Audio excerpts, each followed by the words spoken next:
Hello friends, आज हम NCERT science class 8th का जो है चैप्टर 7 करेंगे, पौधे एवं जंतुओं का संरक्षण। फ्रेंड्स, हम केवीएस को टारगेट करते हुए जो है एनसीईआरटी कर रहे हैं। केवीएस में 2023 के सिलेबस में जो है साइंस की बुक से ही ज़्यादा सिलेबस आएगा। साइंस में से जो है 25 चैप्टर हम करेंगे जो केवीएस में पूछे जाएंगे, और 3 चैप्टर जो है ज्योग्राफी से पूछे जाएंगे। तो हमारी ये केवीएस की सीरीज चली हुई है, एक के बाद एक कंटिन्यू हम जो है चैप्टर कर रहे हैं। तो देखिए, आज हम इसका ये 7th चैप्टर करेंगे। हमने देखा था कि कक्षा 7 में बूझो एवं पहेली ने प्रोफेसर अहमद एवं टीबू के साथ वन भ्रमण किया था। वह अपने सहपाठियों के साथ अपने अनुभव बांटने के लिए बहुत उत्सुक थे। कक्षा के दूसरे सहपाठी भी अपने अपने अनुभव बांटने के लिए अत्यंत उत्सुक थे, क्योंकि उनमें से कुछ भरतपुर अभ्यारण्य भ्रमण करने गए थे, कुछ ने काजीरंगा राष्ट्रीय उद्यान, लोकचाऊ वन्य जंतु अभ्यारण्य तथा ग्रेट निकोबार बायोस्फीयर रिजर्व, वृहद निकोबार जैवमंडल संरक्षित क्षेत्र, बाघ संरक्षित क्षेत्र इत्यादि के बारे में जो है सुना था। राष्ट्रीय उद्यानों, वन्य जंतु अभ्यारण्य और जैवमंडल संरक्षित क्षेत्रों को बनाने का क्या उद्देश्य है, ये हम आगे पढ़ेंगे। जीव जंतु पौधों की सुरक्षा करना इनका मुख्य उद्देश्य है। वनोन्मूलन एवं इसके कारण हमारी पृथ्वी पर नाना प्रकार के पौधे एवं जंतु पाए जाते हैं। ये मानव जाति के अस्तित्व एवं भली प्रकार से रहने के लिए आवश्यक होते हैं। आज इन जीवों के अस्तित्व के लिए वनोन्मूलन एक बहुत बड़ा खतरा बन गया है। हम जानते हैं कि वनोन्मूलन का अर्थ है वनों को समाप्त करने पर प्राप्त भूमि का अन्य कार्यों में उपयोग करना। वन में वृक्षों की कटाई निम्न उद्देश्य से की जाती: कृषि के लिए भूमि प्राप्त करना, घर एवं कारखानों का निर्माण, फर्नीचर बनाने और लकड़ी का ईंधन के रूप में उपयोग। दावानल एवं भीषण सूखा भी वनोन्मूलन के कुछ प्राकृतिक कारक हैं। वनोन्मूलन के परिणाम, तो वनों के काटने से क्या परिणाम होते हैं, ये हम पढ़ते हैं। पहेली एवं बूझों ने वनोन्मूलन के परिणाम याद करने का प्रयास किया। उन्हें समझना है कि वनोन्मूलन से पृथ्वी पर ताप एवं प्रदूषण के स्तर में वृद्धि होती है। इससे वायुमंडल में कार्बन डाइऑक्साइड का स्तर बढ़ता है, भौम जल स्तर का भी निम्नीकरण हो जाता है। उन्हें पता है कि वनोन्मूलन से प्राकृतिक संतुलन भी प्रभावित होता है।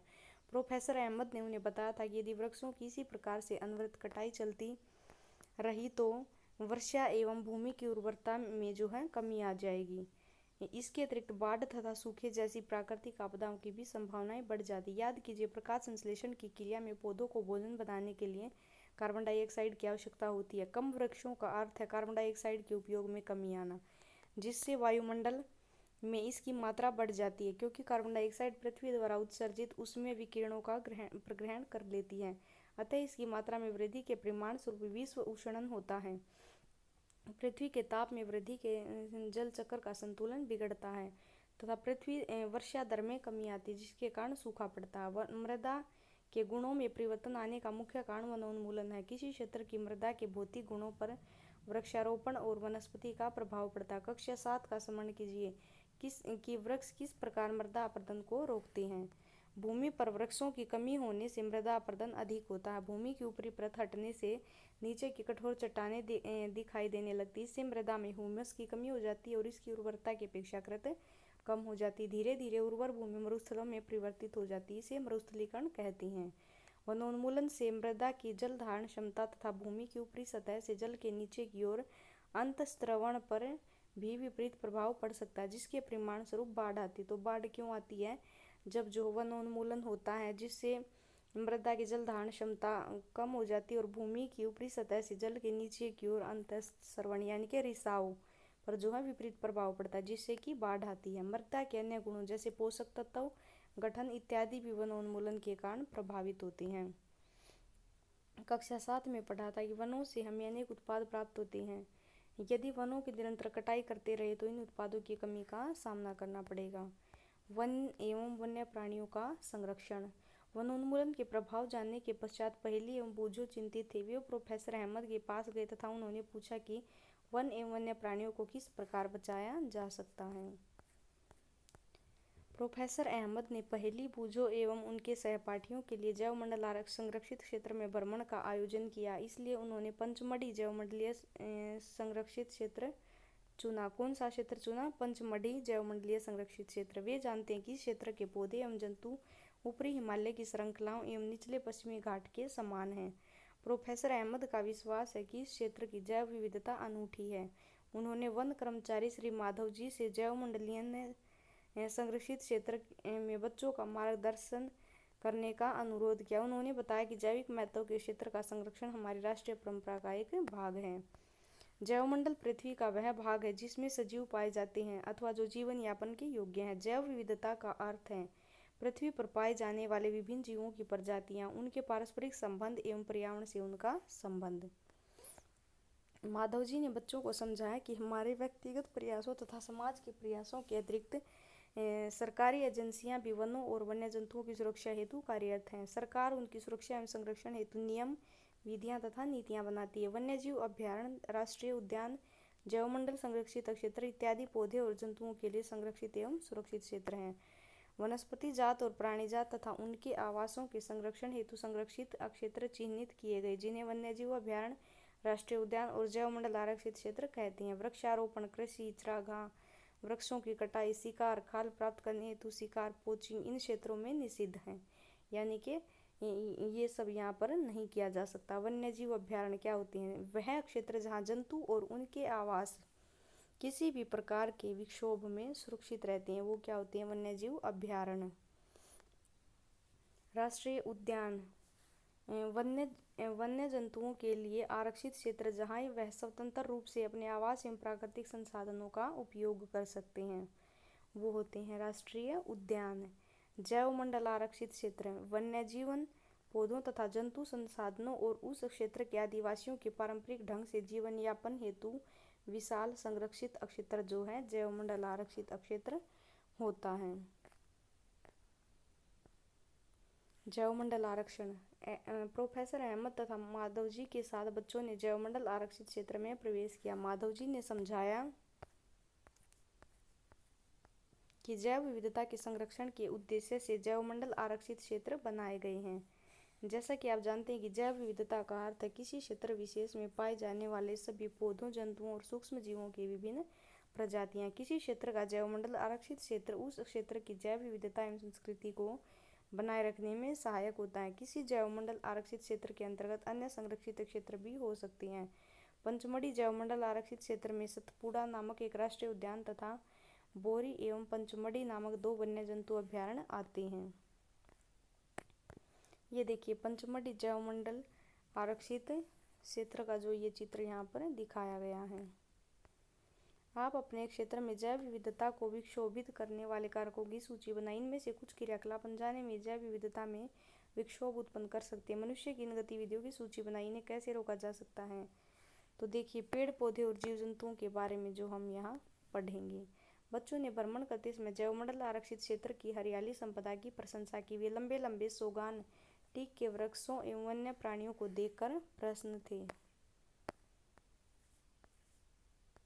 पहेली ने अचानक एक खरगोश देखा और उसे पकड़ने का प्रयास किया। वह उसके पीछे दौड़ने लगी। प्रोफेसर अहमद ने उसे रोका। उन्होंने समझाया कि जंतु अपने आवास में प्रसन्न रहते हैं, हमें उनको परेशान नहीं करना चाहिए। माधव जी ने समझाया कि कुछ जंतु एवं पौधे एक क्षेत्र विशेष में पाए जाते हैं। किसी क्षेत्र विशेष में पाए जाने वाले पेड़ पौधे उस क्षेत्र के वनस्पति जात एवं जीव जंतु प्राणी जात कहलाते हैं। साल, सागौन, आम, जामुन, सिल्वर फर्न, अर्जुन इत्यादि वनस्पति जात तथा चिंकारा, नीलगाय, बार्किंग, हिरन, चीतल, तेंदुआ, जंगली कुत्ता, भेड़िया इत्यादि पंचमढ़ी जैवमंडल आरक्षित क्षेत्र के प्राणी जात हैं। तो ये देखिए ये इस चित्र में जो है दिखाए गए बारहसिंगा है, तेंदुआ है, जंगली कुत्ता है, जामुन है, ये सभी यहाँ दिखाए गए हैं। विशेष क्षेत्रीय प्रजाति। बच्चे शीघ्र ही शांतिपूर्वक गहरे वन में प्रविष्ट हो गए। बच्चे एक विशालकाय गिलहरी को देखकर अचंभित रह गए। इस गिलहरी की एक लंबी फरदार पूंछ है। वे इसके विषय में जानने के लिए बहुत उत्सुक है। माधव जी ने बताया कि इसे विशाल गिलहरी कहते हैं और यह यहाँ की विशेष क्षेत्रीय स्पीसीज है। पौधे एवं जंतुओं की वह स्पीसीज जो किसी विशेष क्षेत्र में विशिष्ट रूप से पाई जाती है उसे विशेष क्षेत्रीय स्पीसीज कहते हैं। ये किसी अन्य क्षेत्र में प्राकृतिक रूप से नहीं पाई जाती। किसी विशेष प्रकार का पौधा या जंतु किसी विशेष क्षेत्र, राज्य तथा देश की विशेष क्षेत्रीय हो सकते हैं। माधव जी ने पंचमढ़ी जैवमंडल आरक्षित क्षेत्र में स्थित साल तथा जंगली आम के पेड़ को, ये देखिए ये इस चित्र में दिखाया गया है, ये जंगली आम के पेड़ को दिखाकर अक्षेत्र वनस्पति अक्षर दिखाकर विशेष क्षेत्रीय वनस्पति जगत का उदाहरण दिया। विसन भारतीय विशाल गिलहरी तथा उड़ने वाली गिलहरी क्षेत्र के विशेष क्षेत्रीय प्राणी हैं। प्रोफेसर अहमद ने बताया कि इनके आवास के नष्ट होने, बढ़ती हुई जनसंख्या एवं नई स्पीशीज के प्रवेश से विशेष क्षेत्रीय स्पीशीज के प्राकृतिक आवास पर प्रभाव पड़ सकता है और इसके अस्तित्व को खतरा हो सकता है। तो ये देखिए, ये है विशाल गिलहरी जिसकी ये लंबी पूंछ है। स्पीशीज जीवों की समष्टि का वह समूह है जो एक दूसरे से अंतर्जनन करने में सक्षम होता है। इसका अर्थ है कि एक जाति के सदस्य केवल अपनी जाति के सदस्यों के साथ अन्य जाति के सदस्यों को छोड़कर जननक्षम संतान उत्पन्न कर सकते हैं। एक जाति के सदस्यों में सामान्य लक्षण पाए जाते हैं। तो ये देखिए, वन्य प्राणी अभ्यारण्य। शीघ्र ही पहली ने एक बोर्ड देखा जिस पर लिखा हुआ था कि पंचमढ़ी वन्य प्राणी अभ्यारण्य। प्रोफेसर अहमद ने बताया कि आरक्षित वनों की तरह ये कुछ ऐसे क्षेत्र हैं जहाँ वन्य प्राणी सुरक्षित एवं संरक्षित रहते हैं। इन्हें वन्य प्राणी अभ्यारण्य कहते हैं। माधव जी पुनः बताते हैं कि अभ्यारण्य वह स्थान है जहाँ प्राणियों और जंतुओं को मारना या शिकार करना अथवा पकड़ना पूर्णतः निषेध एवं दंडनीय अपराध है। कुछ महत्वपूर्ण संकटयापन वन्य जंतु जैसे कि काले हिरण, श्वेत आंखों वाले हिरण, हाथी, सुनहरी बिल्ली, गुलाबी सिर वाली बत्तख, घड़ियाल, कच्छ, मगरमच्छ, अजगर, गेंडा इत्यादि हमारे वन्य जीवन अभ्यारण्यों में सुरक्षित एवं संरक्षित हैं। भारतीय अभ्यारण्यों में अनूठे दृश्य भूमि वन, बड़े समतल वन, पहाड़ी वन एवं बड़ी नदियों के डेल्टा की झाड़ी भूमि तथा बुशलैंड हैं। यह अफसोस की बात है कि संरक्षित वन भी जीवों के लिए सुरक्षित नहीं रहते, क्योंकि इनके आसपास के क्षेत्र में रहने वाले लोग उनका वनों का अतिक्रमण करके उन्हें नष्ट कर देते हैं। बच्चों को प्राणी उद्यान, चिड़ियाघर भ्रमण की यादें ताज़ा करने को कहा जाता है। उन्हें स्मरण है कि प्राणी उद्यान भी वह क्षेत्र है जहाँ हम प्राणियों का संरक्षण करते हैं।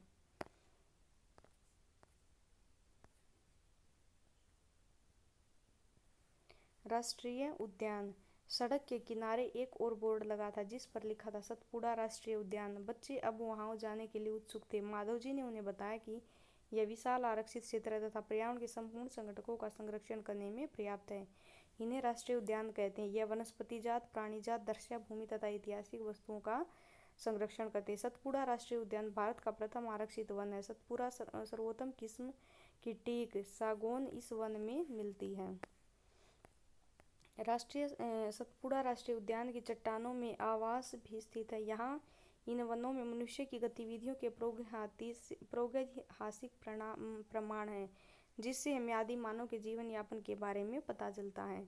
चट्टानों के इस मानव आवासों में कुछ पेंटिंग कलाकृतियाँ भी मिलती हैं। पंचमढ़ी जैवमंडल संस्कृति क्षेत्र में 55 चट्टान आवास की पहचान की जा चुकी है। जंतु एवं मनुष्य को इन कलाकृतियों में लड़ते हुए, शिकार, नृत्य एवं वाद्ययंत्र को बजाते हुए दर्शाया गया है। आज भी अनेक आदिवासी जंगल में रहते हैं। जैसे बच्चे आगे बढ़े उन्हें एक और बोर्ड दिखाई दिया जिस पर लिखा था सतपुड़ा बाघ आरक्षित क्षेत्र। माधव जी बताते हैं कि हमारी सरकार ने बाघों के संरक्षण हेतु प्रोजेक्ट टाइगर अथवा बाघ परियोजना लागू की। इस परियोजना का उद्देश्य अपने देश में बाघों की उत्तरजीविता एवं संवर्धन करना था। ये देखिए, बाघ, जंगली भैंस, बारहसिंगा, ये जो इस चित्र में दिखाए गए हैं। बाघ उन स्पीशीजों में से एक है जो धीरे धीरे हमारे वनों से विलुप्त होते जा रहे हैं, परंतु सतपुड़ा आरक्षित क्षेत्र में बाघों की संख्या में वृद्धि हो रही है।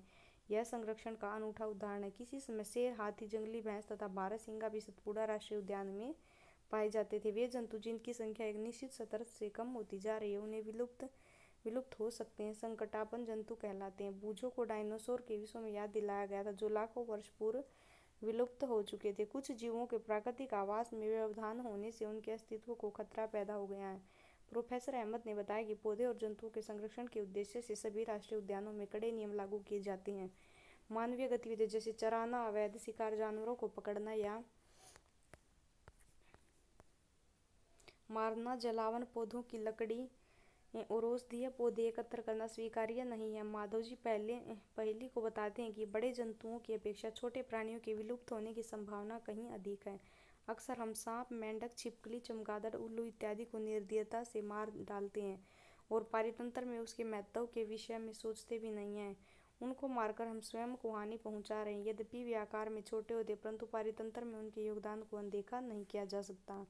वे आहार जाल एवं आहार श्रृंखला के भाग हैं, जिसके बारे में आप कक्षा 7 में पढ़ चुके हैं। किसी क्षेत्र के सभी पौधे, प्राणी एवं सूक्ष्मजीव अजैव घटकों जैसे जलवायु, भूमि, नदी, डेल्टा इत्यादि संयुक्त रूप से किसी पारितंत्र का निर्माण करते हैं। रेड डाटा पुस्तक। प्रोफेसर अहमद बच्चों को रेड डाटा पुस्तक के विषय में समझाते हैं। वह उनको बताते हैं कि रेड डाटा पुस्तक वह पुस्तक है जो सभी संकटापन्न स्पीसीज का रिकॉर्ड रखा जाता है। पौधे और जंतुओं और अन्य स्पीसीज के लिए अलग अलग बड़े रेड डाटा पुस्तकें हैं। उनकी जानकारी के लिए आप इन साइट पर जाकर जो है प्राप्त कर सकते हैं। प्रवास माधव जी के निर्देशन में भ्रमण पार्टी गहरे वन में प्रवेश करती है। वह तवा संरक्षित क्षेत्र के कुछ समय आराम करते हैं। पहेली ने नदी के समीप कुछ पक्षी देखे। माधव जी बताते हैं कि यह प्रवासी पक्षी ये पक्षी संसार के अन्य भागों से उड़कर यहाँ आते हैं। जलवायु में परिवर्तन के कारण प्रवासी पक्षी प्रत्येक वर्ष सुदूर क्षेत्रों में एक निश्चित समय के लिए उड़कर आते हैं।